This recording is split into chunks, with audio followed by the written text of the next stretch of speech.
Hey everyone, this is RayRob. Where I'm Ray. And I'm Rob, and we want to welcome you to our podcast, Hello Movies, My Old Friend. Hello, movies. Hello, movies. Hello, movies. My old friend. All right, guys, we are back with episode 3 of Hello Movies, My Old Friend. And this is the podcast. This is the blue one. The blue one. If you're looking on the whatever Podcast service provider you're on, you use, the this is the icon blue is one. blue. And this is the podcast where Rob and I go back in time. We watch a movie that we remember really, really fondly, but haven't seen since maybe our childhood. Definitely. And this is pushing it. This is probably like maybe elementary school for me, maybe middle school. Maybe middle school, yeah. I remember it being on TV and I'd watch it all the time. I remember it I remember the nostalgia feel, but I don't know if I remember the movie that well. Yep. And, Rob, this is the Christmas time. I think is. this movie's fitting. Tell me what we got. So let me set the stage. Do it.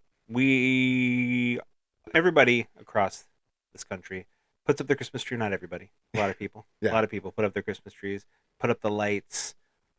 Do all the holiday traditions for that special day when kids come downstairs on Christmas morning, and what do they want to find? Toys. Toys. Now we're not watching Toys. No, not with Robin Williams. Because we love that movie and We we see it all the time. No, what we are going to be doing is we are going to be seeing if kids really want this toy because they may not. It is the 1982 comedy film directed by Richard Donner, starring Richard Pryor. Yep. The Toy. The Toy. The Toy. Like we said, I've watched this movie a ton. I watched this movie a ton when I was a kid. Yep. But not in a Not long as an time. adult. You don't find it on TV anymore. No, I can't. You want to tell imagine everybody what why. this movie's about? So yeah, for those of you unfamiliar with this gem, Yeah. Richard Pryor plays a unemployed writer in Baton Rouge, Louisiana, and he is desperate for a job. Sure. So he goes to work at a department store, but he also ends up kind of having to do other things. But anyway, long story short, he is a cleaning person at a store, and it is owned by a man named U.S. Bates. Yeah. And whose son, played by Scotty Schwartz, Right. has come home because he gets him 1 week out of the year. You remember a lot more of this movie than I do. Really? Okay. And during this week, he gets to go into the store and pick something in the store that he wants.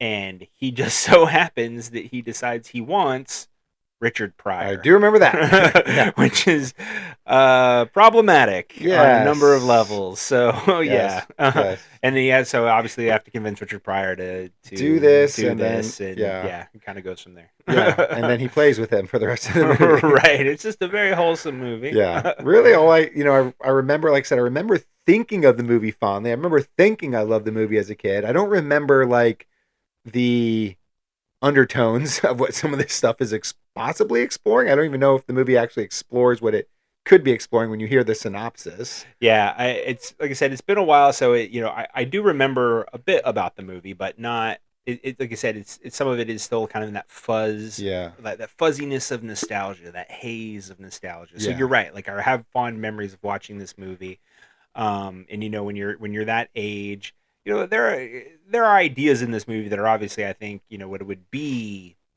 questionable even for a child, like this seems kind of off, but the severity of it probably doesn't ring as true as it would now. A kid being bought a human, I just think of that. I just feel like I remember that just being like, oh yeah, this is just a silly movie concept, but I didn't really think about like what it was saying with like what buying a human meant. Right. But I just remember the kid having a cool room because he's a millionaire, and I just remember there being toys and stuffed animals everywhere. Right. I remember them driving in go-karts throughout the house. Yeah. And them just becoming besties by the end of it. That's kind of what I feel like I remember. Yeah, there are definitely some emotional moments that I kind of like feel like I remember of this movie. I don't know how they will play out. When you watch them, they'll hit. Do you remember U.S. Bates's wife? No. You will. Oh, will I? You will. After this movie, you will not forget her. Okay. I do remember that.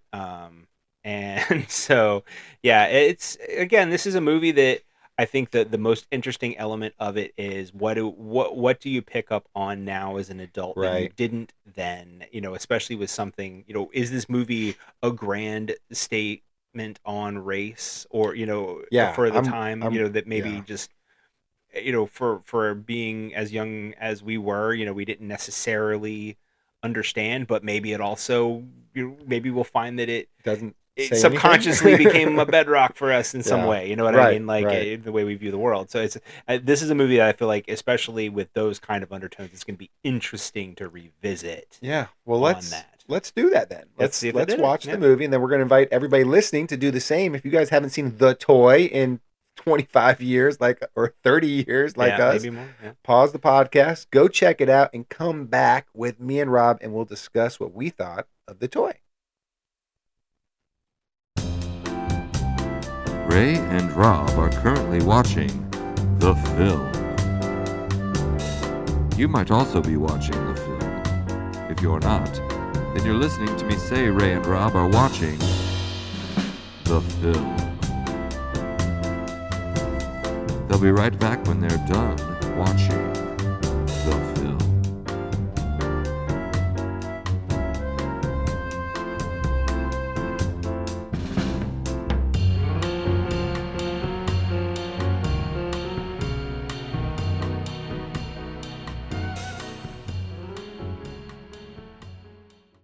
All right, guys, we are back. Rob and I have just finished watching The Toy. I hope you did the same if you haven't seen it in a while.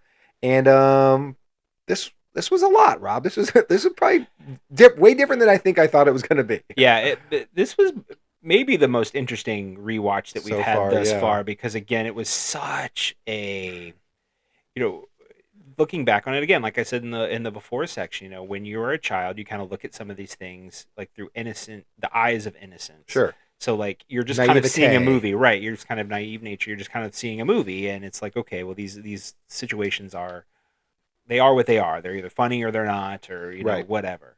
And watching it now as an adult, those nuances start coming out, and also not coming out, because I think rewatching this movie, as I was watching it, there's one thing really kind of came into my mind, and it's I feel like there are two different kinds of scenes in this movie, and one is one that uses a sledgehammer, and another that uses a scalpel.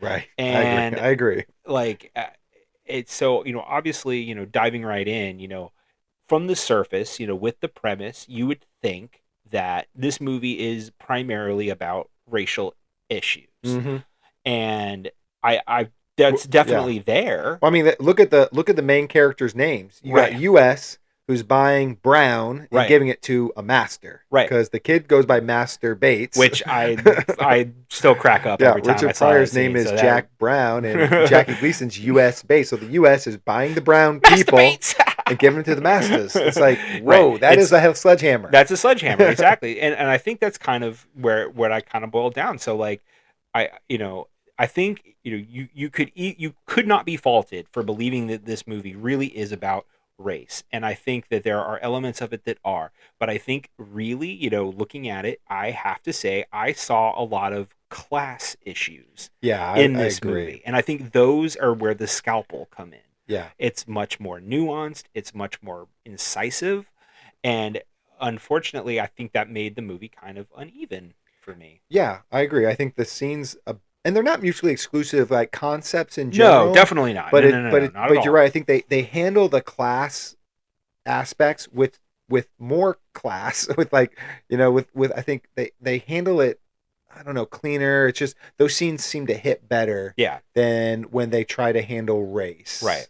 And we'll talk about it. Yeah, I agree with the assessment. Right. I mean, and the setup is clean. Richard Pryor is a writer. He's trying to write a book. He wants to get a job on a newspaper. He wants to get a job on U.S. Bates's newspaper, but they're not hiring black people according to him. And all of this. So it's he has to get a job however he can because he's going to lose his house. Right. So then a lot of people are like that. Right. So he ends up going, trying to get a job at, the U.S. Bates's department store and as a cleaning lady and, has to kind of convince Ned Beatty to do it. And I mean, it's desperate. There's a great line in that scene. Say it. He's like, is it that bad out there? And yeah. Richard Pryor's like, worse. Right. Like, and so. I wrote down my note says, what does desperation force people to do? And that's kind of what this movie is laying the groundwork for. And I think that's where you're talking about classes. Like, the upper class has this power over the working class. Yeah. And what can they force them to do? Right. And the movie's saying anything. Right. And but the fact that he can't get a job at the paper because of his race does show that there is, race relation issues that they are being tackled. But, it goes, because he said, like, you're not hiring, blacks at the paper to do anything other than like janitorial. Yeah, janitorial or there's a bunch of, other things, like not being a reporter, which is what he wants to do. So, again, they want those issues on the forefront, and and understandably so. But like I said, I think the nuance of the class element, finds its way in multiple scenes of this movie. Yeah. So one thing I forgot, I don't think I mentioned in the before section, was I really remembered the Wonder Wheel. Like, I did remember the Wonder Wheel scene. I remember it like being kind of iconic. I wanted a Wonder Wheel really bad. Sure. And like, it's one of the scenes I like, one of the scenes I think is actually still like funny to me is when the Wonder Wheel is deflating and Richard Pryor's acting like it's dying. I'm like, no Wonder Wheel. Yeah. No Wonder Wheel. Don't leave me in this world, Wonder Wheel. But, I mean, that still made me. It was a great scene. Yeah, it was a funny scene. But then one thing I did not remember at all, like, immediately after that, basically they start paying him to become. Scotty Schwartz decides like, I want him, and it's like he wants the black man. And right, like, you can't buy a man anymore. Why not? Yeah, that's crazy. Like he said, you can't buy a human being. Why not? It's the law. It's against the law. He's like, well, doesn't my daddy make the laws? Like, I mean, okay, so there's a multiple. There's class, and there's a lot of levels in that. And then when they're paying off Richard Pryor, because like basically the movie is saying, hey, you'll do something for money.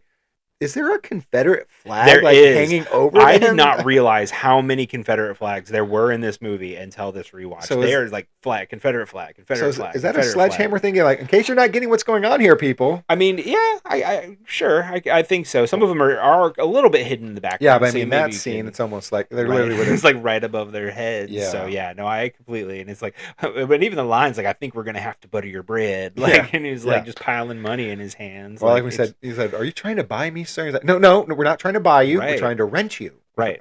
And it's like, but again, it's like this. It's an absurd moment, but when you're desperate, clearly Richard Pryor, Jack, needs to save his house, so he's in his mind at that moment. He's like, well, I'm gonna do what I gotta do, I guess. So yeah. But once they get to the mansion, like again, there's interesting nuances that kind of. Either, like you said, could be sledgehammers, could be not. His nanny is German. Like, is there supposed to be some sort of like Nazi element to it? You know what I mean? Like, she's watching something with Hitler when he barges right? Into the room. Like, I know nothing. Right. Like, so yeah, I mean, it's again like there's these interesting kind of ideas that are just kind of like tossed in, right? That I don't know. Again, it kind of maybe goes back to that. Maybe a sledgehammer thing because it's like very on the nose and you're like, okay. Yeah. It's, I mean, one thing I just want to talk about is the ending a little bit. And, I think we can jump around a little bit with talking about this movie because, I don't get what they were really, I remember the ending being like really wholehearted, like Jack and Eric become good friends at the end of this. Eric's the brat at the beginning. He can't stand him, but they win each other over. Right. And then I kind of remembered Eric and his dad having a really good, like, patching up their relationship. And I kept waiting for that to happen. And I'm like, that doesn't happen in like the way like it should. Sure. Like I didn't buy the ending of the movie at all. Well, and I think part of it is because they really, through the second act, I don't know if they did enough work with Eric and U.S. Bates to earn an ending like that. And I think that's where that comes from, in my mind. Does U.S. Bates change at all in the movie? Like, does he earn an ending? Right. Well, exactly. I mean, and I think you're absolutely right. I think the most of the narrative change for any of the characters, is Eric, obviously, because he goes from being that kind of spoiled brat to more understanding of the world, more empathetic, more just open-minded, whatever. And then Jack. Jack's a little interesting of a change too, just because it's like he really didn't need to change, though. Right. He was a good person, and he is a good person at the end. Right. So I mean, but what is the movie trying to force on us with the U.S. is what I guess I don't get. Right. Well, and you can kind of track it through the movie. You know, there's a lot of, you know, kind of going back to that class struggle thing. There's like, you know, a lot of different power dynamics of the wealthy that are kind of put on through this movie. Yeah. Where it's like, you know, I remember the line that Richard Pryor says, like, he wants to see if you can make me stay. Right. You know, I love that line. Right. He's like, the boy wants you to stay. He's like, no, he doesn't. He wants to see if you can make me stay. He's a manipulative little bastard. Right, exactly. And I think that's, you know, those types of scenes, you know, throughout the movie are where US as a character would start to change, because it's like he's clearly throwing his power around. And, you know, he I had another good scene. This is one of the best scenes of the movie, in my opinion, is when, you know, this is obviously late in the movie after Eric's already kind of, you know, had a change. They did the newspaper, you know, they started the newspaper, they, you know, kind of published their first issue, and then US finds out about it, gets super mad, brings him into the office and is like, hey, like, this is, you know, I want all of all of them found, all of them shredded, you know, whatever. This scene is really good. Right. And Ned Beatty is in that scene. And in that scene, here, I have it in my notes. When he makes him take his pants off. Yeah, it's like, well, you will get to that, but there's even some great lines before that where it's like, if I say they're lies, because I am reality. Right. And it kind of like, again, kind of shows that true nature of wealth and power, where it's like, well, I'm going to make my own reality. And to be fair, it's something that's pretty prevalent even today, like, especially with, you know, the kind of the almost new gilded age we're finding ourselves in with the, you know, billionaires, soon to be trillionaires. Right. And where it's like they create their own reality. And, you know, in this scene, you're right. Like he kind of forced to show power. He forces Ned Beatty to take down his pants. And this is definitely a class thing, because Ned Beatty is a white character. Right. Even though it's not a racial scene in that way. It is a class scene, and it's like I'm the powerful one. Even though you are, you know, maybe a quote unquote powerful man in this, you know, company. Yeah. You are not as powerful as me, so take off your pants. Right. So he takes his pants down, and then, you know, after it, you know, or then when he pulls his pants up, then he kind of turns the tables on Jack, offers him a job at the paper, which Jack then in turn takes. Right. You know, at least he's trying to split up Jack and Eric, basically. Right. Kind of, again, showing his power. Like, I have what you want. I'm the powerful one here. Yeah. I want you to come and work for me, as kind of a buy-off. Right. Payoff. And as he walks out, going back to that line we talked about earlier, Ned Beatty says, "Is it that bad out there?" No, Richard Pryor. I'm sorry, you're right. Richard Pryor says it to Ned Beatty. He's flipped it now. Right, he's flipped it now. Is it that bad out there? And Ned Beatty says, worse. Yeah, such a brilliant use of like the switcheroo line. Yeah. The scene just absolutely smacks, because you feel like Richard Pryor is walking out on Eric. Yeah, you know, and it's like solidifying US as this villain. Yeah, he's won. Yeah. You know, and there's even a thing earlier. I think US, when he's talking with Richard Pryor in the office, he has a great line like, you know, talking about Eric. He's like, I want him to understand that having money means never having to say you're sorry. Right. And there's all this setup. Scalpel scene, man. Yeah. That's a scalpel scene. There's all this setup of like, of US, like, all right, he's the villain. Now, how do we turn him around and make him lovable so Eric, you know, can love him? Right. And their solution is, well, now he's going to start a KKK rally. Right. Which, I mean, it's super weird. Like, yeah, it's, you know, so they have this, like, you know, they kind of hint it throughout the movie that he's, like, getting involved in politics. Yeah, like, at one point, being indicted. Right. He's going to be indicted. It's like, oh, state or federal? Federal. Oh, like, cool. Cool. So, you know, they, you can kind of tell that he's involved in Louisiana politics, which is, as you would expect, a man of his wealth. He obviously is. So yeah, they kind of have this like campaign party, and this is after the scene where Jack takes the job at the paper, and that's like Jack's girlfriend shows up, like, because they basically let him know, like, you know, this is the Klan here. The Klan is part of this rally or this you know, campaign event or whatever it is, and like but a state senator is there, you know, and all of this stuff. So it's I guess he's maybe this U.S. senator for the state of Louisiana is there, and it's like, and I will say it's a little muddled where it's like if they both know that the other is there, so it's like the senator goes up to U.S. Bates and is like, oh, I appreciate you setting this up. These people don't normally like support a guy like liberals me, like right? us, yeah. And he's like, oh well, if they knew this, let's keep this under our hats. If they knew this was a fundraiser, nobody would be here, right? And then he goes off and has a conversation with another guy, KKK, right? So you find out he's a Klan member, and he says the same thing. If like, people don't normally consort with guys like me, at least not out in the open, and he's like, oh, we got to keep that under our hat. If anybody knew this was a fundraiser, nobody would be here. We'd be all alone.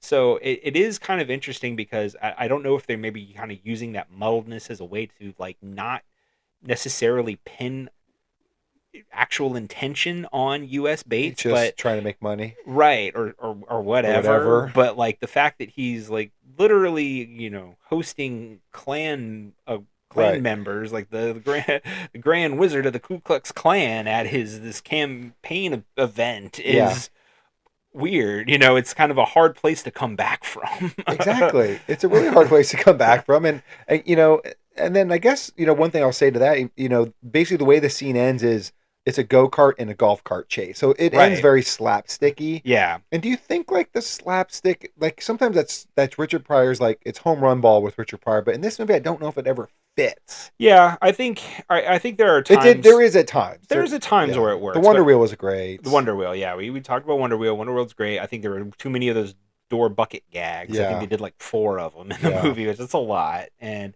I feel like, in those scenes it's always like, oh, Richard Pryor gets dunked on and then he's like, I'm gonna leave. I don't like there's a lot of that in this movie, anymore. Right? There's a lot of that. They're paying you enough. We know you're gonna come back. Right. Like there's a lot of that in this movie, which makes it kind of weird. Like there is some weird motivational stuff with Jack in the movie where like something bad happens. He's like, I'm leaving. Like, oh, never mind, or whatever. And it's so comedy comes in threes, and these things have happened like 4 or 5 times. All right, this is too much. Right, exactly. Yeah. But I can see you're right. Like in a scene like this, especially where you're kind of you're insinuating some pretty serious stuff, and ultimately in the end, like you said, it turns into like a go-kart race, and it's like okay, which U.S. crashes into the pool, and he almost like drowns in the pool. And it's like, how you can swim now? It's just a go-kart. Yeah, but then it's a golf cart. It's a huge open door. It's just a golf but cart. And then it's like, well, then Jack saves his life. Like, did he? And now they're on the same page because he saved each other's lives. Right. Like, no, that's not working for me. Yeah. Because like the next scene I start off laughing is like Jack walks through the door and U.S. is holding that rifle, and then you see Richard Pryor do his slapstick stuff, and to me that worked. Kind of remind me of the movie Arthur when he's holding the cheese, like he's gonna kill us. He wants to cut the cheese. So it kind of reminded me of that scene, but then like they Jack and US have their moment, and their moment is like, just tell him you love him. Like I've heard US tell Eric he loves him. Like he says he likes the boy a lot, and his problem isn't that he doesn't like Eric. His problem is that he doesn't know how to relate to Eric. So it's like I'm not buying this ending that you're now trying to, and then the whole rest of the movie is force this ending where get Eric and US back together. I'm like, no, I don't want them back together. Right. Well, yeah, because you're right. Like I mean, let's be honest. It's a little bit of the problem with U.S. Bates is that he can't relate to his son. Part of the reason, I mean, and maybe this is why he can't relate to his son, is that he's just a bad person. Right. His son's turning into not be a bad person. I mean, they made a newspaper, went through, all kinds of interviews with people, really discovering about like how he's taken advantage of people and how he's, really a shady businessman and done some very horrible things to people. And, even Eric realizes that at one point when they find Ned Beatty Morehouse like a drunk out like fishing, and he's like, oh, I had to fire a guy because he had sweaty palms. Your dad made me do it. And he's like, my dad made me do that. Like, so it's like you're built. The problem is that the character of US that they're building up, like the villain that they're building up, doesn't lead to the ending that they gave it. There's not, the work isn't there. Yeah. Right. Because you don't want it to happen. It's like you built up Richard Pryor as Eric's role model. Yeah. And US is not his role. And then at the end of the movie, Richard's saying, well, no, you're being mean to your dad. That's not fair. Like, go give your dad a hug. Like, What? What? Why? Like, he's a horrible person. He was hosting a Klan meeting, kind of. You hate his dad too, right? Yeah, like it's so weird. It just doesn't make sense. Oh, he's gonna get him for 2 weeks. I get him a week, and you get him a week, and it's like, okay, like I guess, like I gotta get on board. I don't want that, your kid anymore either. But right. Yeah. So I don't know. The ending, like, really, I had a hard time digesting it. And like I said, as a kid, I remember being happy that, like, oh, he likes his dad again. I like this. But now I'm like, no, what? They basically just kind of absolve US of all of his wrongdoing throughout. And he's the not entire movie. like he's not going to stop doing them. He's not sorry. Yeah. Well, because even in the scene where, leading up to that last scene where, Richard Pryor, like, kind of, like, again, like, pushes him back to, like, oh, he's trying, your dad's trying, you got to give him a chance. Like, in the car with Eric and US, he's like, I do, every time I build a factory, every time I do this, I'm doing it for you. And, like, I'm like, no, you're not. Like, no, like, what are you talking about? Like, come on. Every time I host a KKK rally, I'm doing it for you. I'm doing it for you, man. You're like, what are you talking about? Like, you're doing it for yourself. You're doing it for your own power. I mean, he might end up inheriting it at some point, but come on. Like, I feel like, it was kind of like a mad dash in the last, like, 10 or 15 minutes to, like, humanize US in a way that they had not done the entire movie. No, the opposite. And I think it just, I agree. I think it definitely did not resonate with me in that way, the way that maybe it did when I was a kid. Yeah. So, and I mean, I could kind of belabor it. I have like 3 or 4 more points. I'm like, why I think this ending sucks. But, but like we said, there's a couple scenes that absolutely there smack. Are great scenes, yeah. And another one that is really great too, I think, is with Eric and Richard Pryor's character Jack, when they're kind of talking about the birds and the bees. Yeah, and this scene is really good. This is a scene that I remembered, like, when we were talking about before, like, the emotional moments. Yeah. Like, this is one that I remember, because I remember just, like, them kind of, talking and, talking about a girl that he likes or whatever. And it's like, Eric asks Jack, do you mate a lot? Like, which again, it's... What do you do with your thing? Right, exactly. And I think it actually, maybe I will say maybe I appreciated this scene more as an adult than I did as a kid, because I felt the realism in it. Like, it's such an awkward scene. In a good way. In a good way. Like, Scotty Schwartz is, like, kind of like trying to get this out, not knowing what to say, and their interaction together is a little wonky, but I think that's good, because I think, it kind of adds that realism to it. That kind of real feeling between friends, because at this part of the movie is really where they're at. Like, they're friends. They're friends, and their roles are, you have this mature adult, and you have this neglected kid who nobody will talk to, because anytime anybody talks to Eric other than Richard Pryor, it's butt kissing. It's just or they're telling him, I'm going to tell your father when he does something bad. Exactly. So he never, like, gets to really talk to anybody honestly, and that's what he's saying. He's like, why won't anybody just talk to me? Yeah. And that's what he's begging Richard Pryor to do. And you kind of feel this, like, all right, there's this, is he a spoiled rich kid? Yeah, but does that mean he, is his heart full? No, you know what I mean? Like, he's lonely, you know, because he's by himself. And Richard Pryor has some great lines too, because he's talking about, like, what do you do with your thing? And Richard's like, don't show him your thing. Don't show her your thing. Show her your heart. And right. It's a really fun line, but it hits because it's really smart. Well, absolutely. And it's, like I said, it's frustrating because, as looking back nostalgia wise on this movie, like, there are scenes, like I said, that do hit, and that's one of them. And like I said, the one with Ned Beatty still hits and all of that. But I do think they kind of get lost in the shuffle a little bit, because again, it goes back to that sledgehammer and scalpel, and it's, I think about, there's a lot of, they go back to a lot of gags, kind of what you were saying with the slapstick humor and stuff like that, and sometimes they kind of, like, try to shove things into, like, as much into a scene as they can. Right. So there's Richard Pryor will be walking, and then all of a sudden, like, the Fraulein will come out and be like, "Oh, I'm going to give you a bath. Come in my come in my room and I'll give you a bath." Like, because she's constantly trying to sleep with him through this entire movie, and then he walks in the room, and then it's a bucket gag, and then it's whatever, I'm quitting, it's repeat, like wash and rinse and repeat. And or it's like Fancy, which we have not talked about. Oh yet. yes, I told you in the before that you're going to remember U.S. I will not forget her again. How could you? I can't. She's living. She's living proof. She absolutely is. She absolutely didn't know is. that those My Little Metal thingies were propellers. Like, I mean, that I actually did remember as I was watching. I'm like, I remember this scene where he was talking about the little metal thing. She had some great bouncage, I will say, like unbelievable. Like, I'm like, this is CGI. But what people will do for money. But and then but there's this weird little through line with US and her, where like if she ever like gets out of line, like I'm gonna send you to the loony bin where my second wife is. Like, right. There's a dark element to that. What the heck is going on here? Exactly, and it kind of goes back to that idea of like US being a really bad guy. Yeah, like it makes you think like the second wife is in the loony bin, but she shouldn't be there. He just put her there to get rid of her, and like. Because Fancy says, like, I have to be careful what I say, otherwise I'm going to end up there, too. I'm like, what? Right. And then like, are you going to go to that place in Colorado? Right, you know, which we know is the loony bin. It's so, It's very weird. It's very weird. And I think there's a good movie in here. I'm going to say, oh my God, there's a good movie in here. I have a huge note. It's circled multiple times. Says this movie should be remade. Right. Because this is a premise.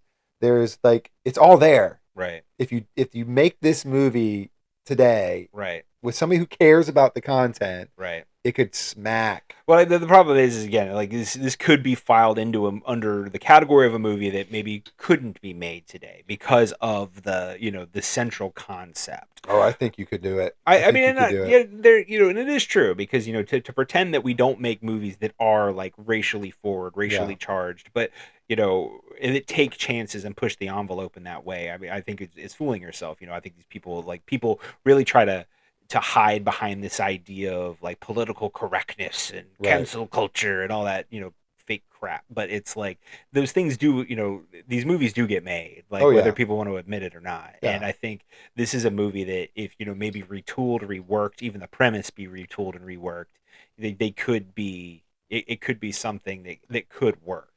And, and as I said before, I think there's a lot of class struggle in this movie, right? Even more so than maybe racial struggle. And I think a lot of people would go into this movie expecting just wall-to-wall racial, humor, if you will. Yeah. But really, there's a lot of class struggle in this movie that it maybe is a little underappreciated. Okay, Rob, we've talked about this movie. We've kind of said some things we love about it still, some things that we're not really all that thrilled with. Overall, big picture, does this movie, in your mind, still hold up? So it kind of, again, I'm going to bring up the thing I brought up earlier, the sledgehammer and the scalpel. I think the scalpel aspects of this movie do work and maybe even hold up better than I have thought.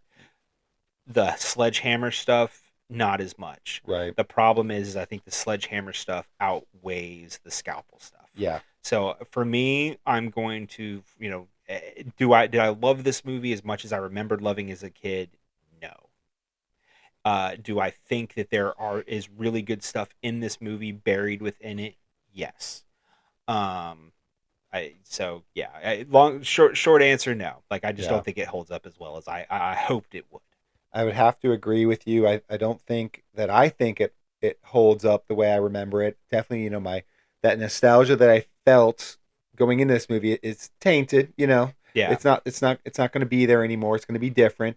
Like you said, I think there's a really good movie in here. Yeah. This isn't necessarily it. In some ways, I think the comedy aspect hurts this movie. Sure. I know it makes it maybe more digestible and easier sales pitch in the 80s, but it, I think it hurt some of the powerful scenes that they could have gone for and some of the big ideas that they were trying to say. Right. But Pryor pushed the envelope, and he's a funny guy. So I'm not. He was, he I don't blame him. In this, he is great in this movie. Yeah. Not to take away, from the, the ghost of Richard Pryor, because he is a genius. He's a comedic genius. Yeah. But, Yeah, but I mean, he's not the only one. I'm not saying his comedy didn't work. He's not the only person in the movie. Like it's a lot of the peripheral stuff too that just didn't really hit. Like you said, the Fraulein or whatever her name was. Fraulein, like, that stuff wasn't really all that like funny. that, But anyway, like I said, there's a really good movie here. Like this idea, I think should work. Like I said, I think you could remake this and do something really good with it. I just don't think it's here. I wish it was, but I just don't think it is. Yeah. Well, luckily, Scotty Schwartz had porn to fall back on later in life. I saw that. I heard that. I don't know if he did scenes or what. I think he did. I don't know the full extent. I saw some stuff online, but man, whatever you got to do to get through life, you do it. Well, Rob, I think that kind of wraps up our conversation on The Toy. Pun intended. Very interesting going back there. And, just like Richard Pryor in this movie, we can be bought and we can be pleased. And what would please us is if everybody listening to the podcast would like the podcast, subscribe to the podcast, reach out to the podcast. You can do that a couple ways. You can give us a 5-star review. If you leave us a 5-star review, we will read it live on air someday. You can email us at carrayrob@gmail.com. And you can follow us on Blue Sky now. That's a new feature. Yep, at RayRob. Make sure you do that. If there's a comment section on whatever platform you're on, let us know. Did you think The Toy held up? Did you not? We're always interested to hear what other people think. And, if there's maybe a movie that maybe we haven't thought of that we could do for this podcast, by all means, let us know.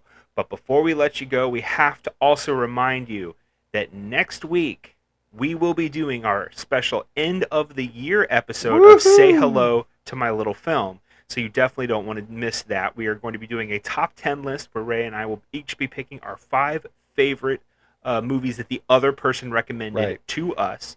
And, maybe talking about some other fun things to wrap up this year. Absolutely. Let's see. And then after that, we will be starting a brand new year, a brand new season of both Say Hello to My Little Film and Hello Movies, My Old Friend. 2025, the year of RayRob. Exactly. We are going to be taking this year by storm, so you are not going to want to miss that.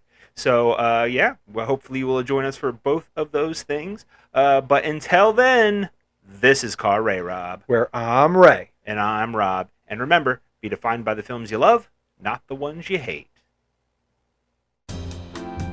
Hello, movies. Hello, movies. Hello, movies. My